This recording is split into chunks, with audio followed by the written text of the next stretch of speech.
Welcome to Victorious Parenting. I'm your host, Arabella Hill. Now's the time to transform your home life and make parenting a breeze by learning and applying new strategies. Let's get into it. Today I want to talk to you about insecurities. We all have them, and at some point our children are going to develop insecurities. Insecurity is something that is known to every single one of us, from athletes to movie stars to presidents. Everyone on this planet at some point in their life is going to suffer from some form of insecurity.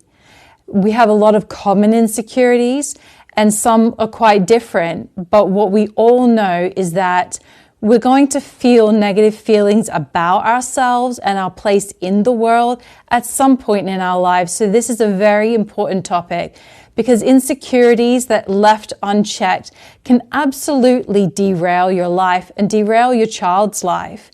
It can turn into something a lot more serious if it isn't looked at and dealt with properly.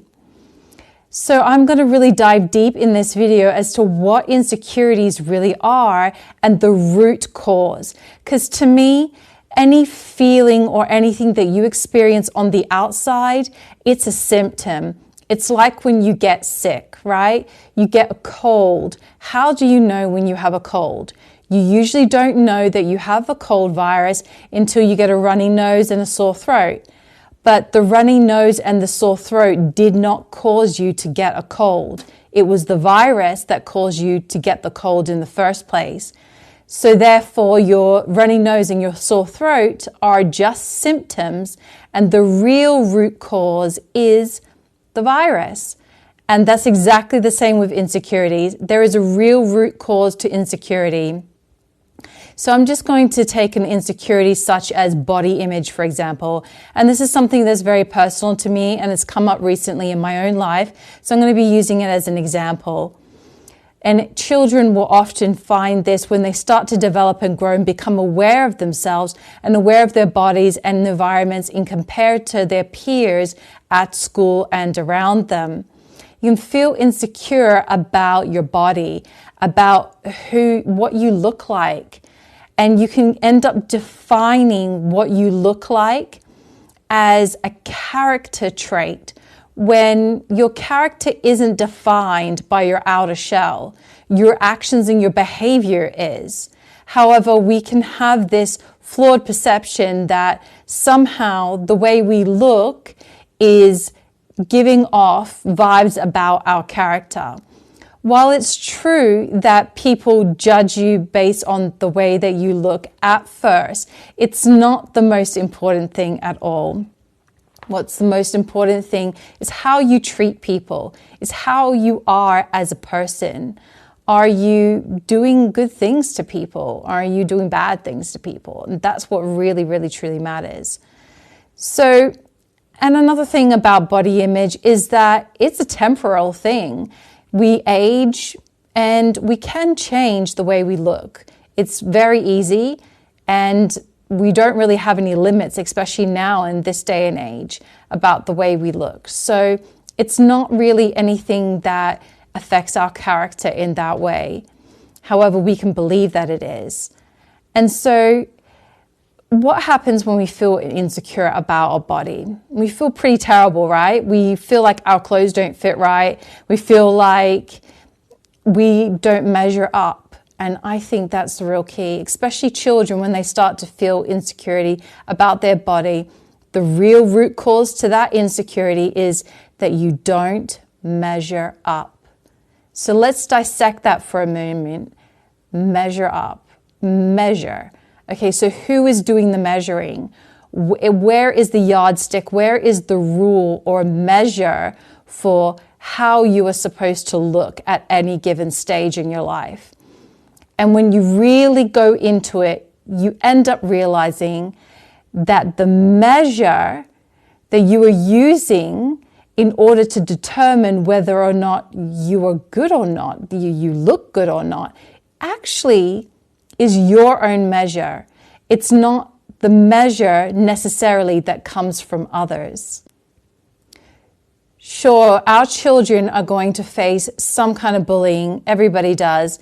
And perhaps there will be people out there who would make them feel inadequate, who will point things out about their bodies and make them feel that they don't measure up. But usually those things, they get internalized. And if they get internalized and they don't get dealt with, they can stay with somebody for a lifetime, and it can really derail progress in that person's life. So how do you help your children, or even help yourself if this is happening to you? How do you get over insecurity?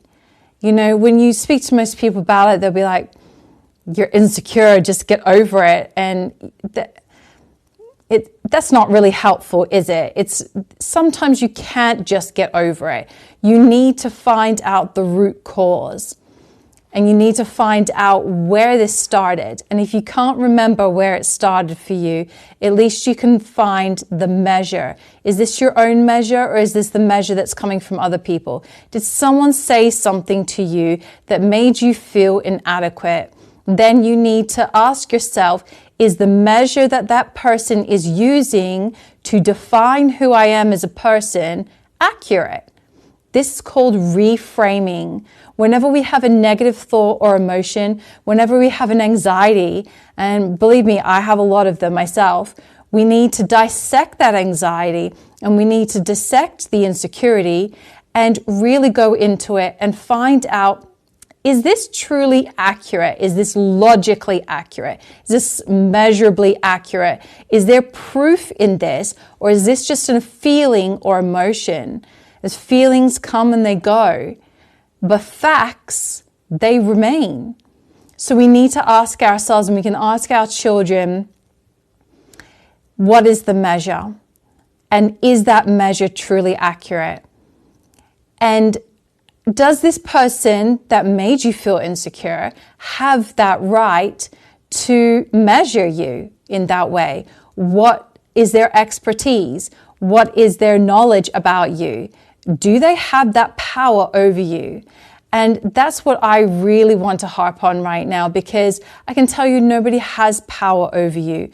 Nobody, not their opinions, not even your own feelings. You have that power over you. And that is how you can help your children to reframe what's been going on within their own minds. Give them the knowledge that they have the power to change. And really all it is about perception. For example, if someone's overweight, they can change that. Healthy diet, nutrition, if there's something medically wrong, going to the doctor and working through it. Sure, it can take time. It's painful when you're changing. It's hard, I know. I'm going through that myself. But it can be changed. It doesn't have power over you. If your child is feeling inadequate about the way they look, especially girls at school, they start to feel inadequate compared to other girls who may be dressing a little bit different to them, or have different facial features or look different to them. You know, it doesn't matter. We need to define these things as they truly are, not for what we perceive they are. And we can do that through reframing our thoughts about it. And how I do that is that I write it down. So I'll show you my diary real quick. I've written a lot here. This is me reframing my negative thoughts. I do this on a regular basis, and recently more than ever, because there are certain things that can happen in your life that causes a lot of change, and that can release all your negativity that's buried deep down inside, and you're like, where did that come from? I don't want none of that. I have the power of my life. My feelings and my thoughts do not have the power of my life. So step one, write down the negative thought or insecurity, whatever it is, write it down, really define it. Define it like you would be writing something for the dictionary. What is it that is causing this pain within you or within your child? What is the insecurity? Write down the insecurity. Now, then number 2, you need to write down if this is something that you can or cannot control. And this is exactly what I have down here. I've written down the things that are bothering me, pretty much keeping me up at night. I realize that the things that are bothering me recently, and I've been having so much insomnia lately, which is, I may look a little tired because I had 5 hours sleep last night. I am struggling to sleep. I know a lot of you have insomnia as well, especially in regards to this year and all the lockdowns. It's a stress response. And so you need to find out what it is. What is it that's really, truly bothering you? Write it down, and then write down, can I control this? Yes or no? Do you have power right now to change this thing that is bothering you? Yes or no? Just as simple as that. You don't need to judge it. Just write, yes, I can control this. I have the power to control it. Or no, this is out of my control. So for all the things that you have the power to control, you need to write down how you can control it. For example, if being overweight is something that's bothering you, can you control it? Yes, I can control it. How can you control it? I can control it through adequate nutrition and diet. Now, can you do this on your own? Realistically, you've got to get real and honest with yourself, or do you need help in that area? For example, if you have an insecurity about your financial position, is there something that you have the power to control, yes or no? Yes, you can control your financial position.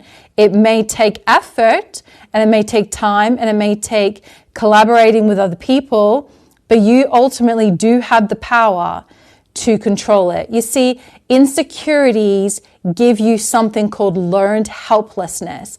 And learned helplessness feeds powerlessness. And when you feel powerless, you feel helpless. And when you feel helpless, you feel powerless. And it affects your mind, and it's in a cycle. It's like a never-ending cycle, and it affects your behavior.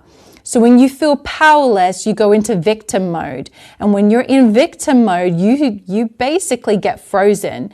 You get into like, I feel sorry for myself mode, and I want rescuing mode. And guess what? We have to teach our children from a young age in age-appropriate ways. And we have to kick our own butts too, because ain't no one coming to rescue you. I'm sorry. Everyone has their own problems that they are dealing with and their own demons they're fighting. There is nobody that's coming to rescue you. You've got to do it yourself. It doesn't mean you won't meet people that help you and inspire you and build you to the next level. But at the end of the day, you are in control. You have the power over yourself. You should not expect anyone to pick you up and to carry you through life. That is your responsibility.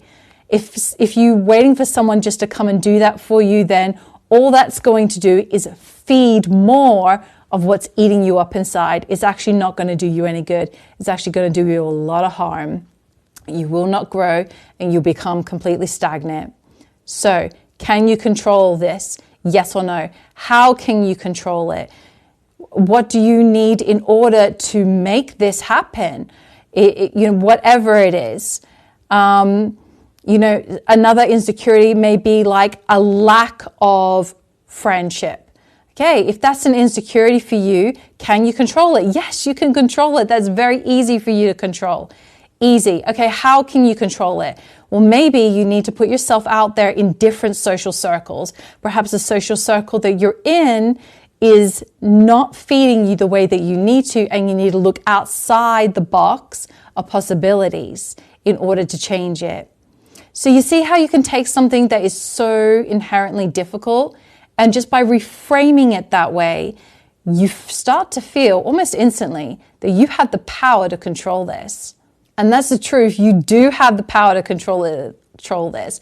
In fact, when you write these things down, and I wrote like 10 things down that have been bothering me lately. And I laugh at this because it's been bothering me for like a couple of weeks now, maybe even a little bit longer than that. Yeah, a lot longer than that. And I should have written this down a long time ago, because I realized that out of the 10 things that are bothering me, there's only one thing I cannot control. So let's talk about the things that you write down that you can't control. What do you do with that, right? So the things you can control, you reframe it and you take action on it.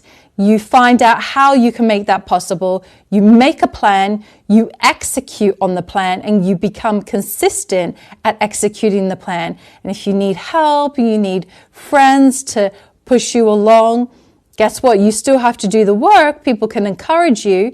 And that's great, because no one's an island and we all need people, but you can control it. What about the things you can't control? Okay, so one of the things that has been bothering me lately, and it sounds so ridiculous now I'm saying it out loud, but here we go. I am turning 40 years old on September the 1st, and it has been bothering me a lot. And I've been insecure about it, basically. And when I wrote it down, I wrote, can I control this? Absolutely not. You can't control your age. And I thought, well, why am I bothered about it? Okay, well, societal perceptions, things like that. And I realized I just had this deep-rooted issue that has really ridiculously come from my childhood that I have not dealt with inside, that I've let fester. And it really is just a perception problem. And so what can I do about this thing that's bothering me is change my perception. That's all. Like, nobody freaking cares that I'm about to turn 40. Like, I don't care if you're 50, 60, 20, whatever. And I'm sure you don't care how old I am either. You see, and that is the hilarious thing of why it makes me laugh so hard, because these things we can tend to perceive within ourselves as something that's so highly important, but guess what? No one actually gives a crap about. No one cares. You care. No one out there really actually cares. And so it's not really a problem. It's just a perception, and perceptions are changed through reframing. Reframe the perception and be consistent. And every time that thought comes up, that negative feeling, you just rebuke it and you reframe it. You reframe it with the correct one. And so I just want to finish off this video. I've been talking for a long time now about something called cognitive dissonance, because cognitive dissonance is a psychological term that is really apt to what I'm talking about now. Cognitive dissonance is when someone holds two competing beliefs within themselves and they're opposite to each other. So there are a lot of different things we can have cognitive dissonance about. And there are a few kind of definitions about cognitive dissonance. For example, it could be completely two opposing beliefs. So one belief, it would be like, I know I need to eat well and exercise, and I know eating well and exercise is good for me. I hear it on the TV, my doctor says it, my trainer says it, everybody says it. However, I'm just too tired to get up. I'm too tired to do anything about it. I'm too tired to make dinner properly, and so I'm just going to cook something. So in that sense, your behavior is contrary to your belief. And so you can have another type of cognitive dissonance where your core value is something, but you also have another belief on top of that that is ruling over your core value.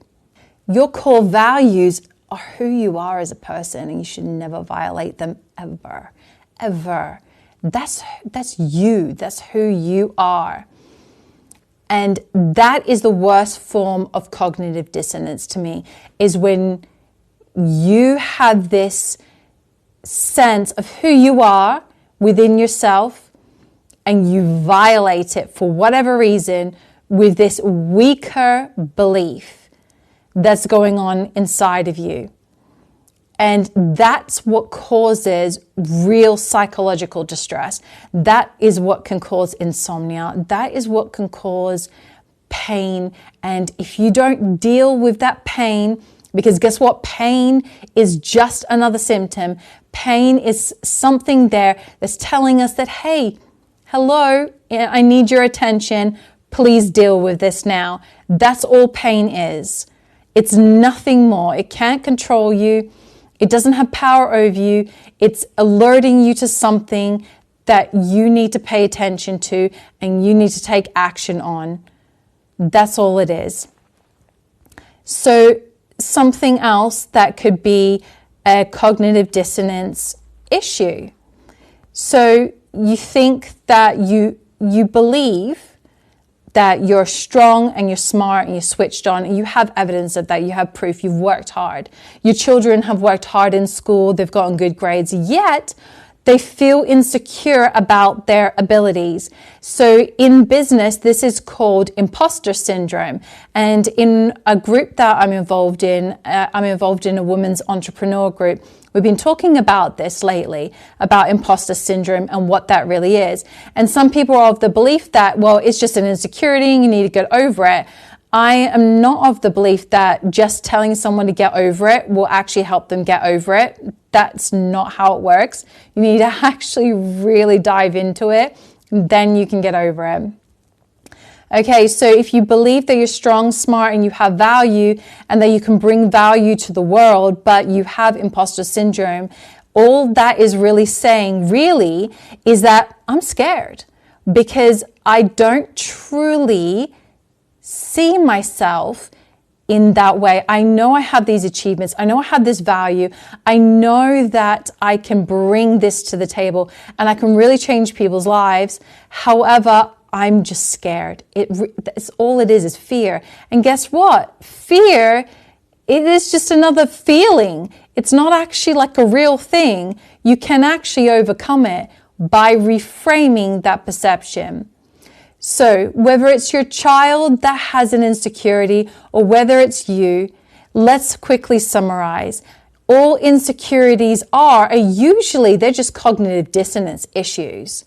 Usually you just have two competing beliefs within yourself or you're using a measure that someone else has put on you, or you're using a faulty measure in order to determine this false truth. It's a false truth. It is not true. It is a lie. And I hate lies. And I don't like to believe lies about myself. And I don't like to tell them. So we all do, right? No one wants to be lied to. So why are you lying to yourself? Really? We all do it. And that's exactly what insecurities are. Insecurities are just lies we tell to ourselves that come from two competing beliefs within ourselves or faulty measures that we're using in order to determine something about ourselves. And the only way that we can fix that is by reframing that insecurity, by finally just telling ourselves the truth. Write it down, tell yourself the truth, and tell yourself the truth every single day. It takes about 21 days to make or break a habit within your brain. Your brain wants to take the path of least resistance. The more you think about the same thing, the easier it becomes inside your mind to just, that's your default. It just runs through the track over and over and over again. And so you need to take the new belief, that is the truth, and constantly reiterate it to yourself every single time it comes up, every single day, and it will change, and you will change. So I hope this has helped you guys. I know I spoke for a while, but I felt like it was really important. It's not really easy to explain psychological concepts really quickly in any term anyway. Not for me. I talk a lot, so. If you feel scared, perhaps you're scared because you're doing something new. That's a good reframing thing. And that's what I wrote down. Because one of the things that were really bothering me is that recently I kind of feel scared to put myself out there. With my business that I'm doing, helping parents, I know I have value and I have a lot to bring to the table. I know I've helped a lot of people. I've had over 408 people buy my book so far. That's amazing. I'm helping so many people, and yeah, I'm scared, not because I don't know what I'm talking about, or I don't know what I'm doing, or I don't have value, or that people don't think that I have value, or that I haven't helped people because I've helped 408 of you so far. I'm scared because simply I'm doing something new. And new involves stretching, and new involves change, and change equals pain. And our bodies, we don't want to feel pain, and that's all it is. So reframing, you feel scared, reframe it. Okay? It just means I am doing something new and I'm embracing that something new with both hands, which means the thing that I'm leaving behind is something that hasn't been serving me very well. So it's a good thing. It's a really good thing. So then being scared can be reframed as I'm excited, not I'm scared. I feel insecure about, write down your insecurities and then tell yourself, hey, that's a lie. Reframe that thing. Or I feel inadequate. I have imposter syndrome, or I feel inadequate about my body, or I feel inadequate among these people. Are these people making you feel inadequate? Maybe you need new friends. I don't know. Is it you? 9 times out of 10, I guarantee it's you. It's you that's making yourself feel inadequate because you're measuring yourself using a faulty measure, and that's all you need to change is the measure. You can change yourself. You can change your life. And I just want to finish with this. Finally, you had the power over your life. You are not powerless. You are not helpless. You are fully in control. You just need to take a little step at a time, and perhaps some encouragement as well. You can tell yourself that. You can tell your children that. And guess what happens as a result? Your self-esteem boosts. If you're struggling from low self-esteem, self-esteem isn't finite. It actually fluctuates over lifetime. It can fluctuate day to day even. So if you want to boost your self-esteem and boost your child's self-esteem, look at what is eating you up. Look at what's eating them up. Look at what their insecurities are. Find the lies and deal with them. Turn them around and reframe them. Smash them. And you've got to have this attitude, and it's an attitude that will get you through. And from a very young age, like I'm talking before I was a teenager, whenever something tried to beat me, because I am a really stubborn person, and I hate when something tries to beat me, even if it's me that's trying to beat me. I always visualize myself in a bull ring with a bull, and that bull is the thing that is trying to beat me, and I'm there, and that bull is running full toward me. What am I going to do about it? Am I going to run from it? Am I going to scream and say, someone rescue me, come and help me? Or am I going to stand my ground? Am I going to look that bull in the eyes, and I'm going to deal with that? Exactly. You have to have that attitude. You have to look at the things that are trying to crush you, the things and the challenges going along. I am a bullfighter, and there's only one of us that's coming out of this alive, and honey, that's going to be me. That's the attitude you need to have. Have that visualization. I literally visualize that picture in my mind, and it really helps. If you would like access to more parenting resources and a big supportive community, I'd like to invite you to our Facebook group, Victorious Parenting. I give regular content every single day, and we have a unit section where you can find all the best content. There are some short form and long form content in there, like the Grey Rock method and how to deal with sibling rivalry. And as well, you'll get to be a part of a great big community of parents who are becoming victorious just like you. We'd love to have you join us in Victorious Parenting. Discover the 7 biggest mistakes parents make that can lower their child's self-esteem forever. PromotingSelfesteem.com.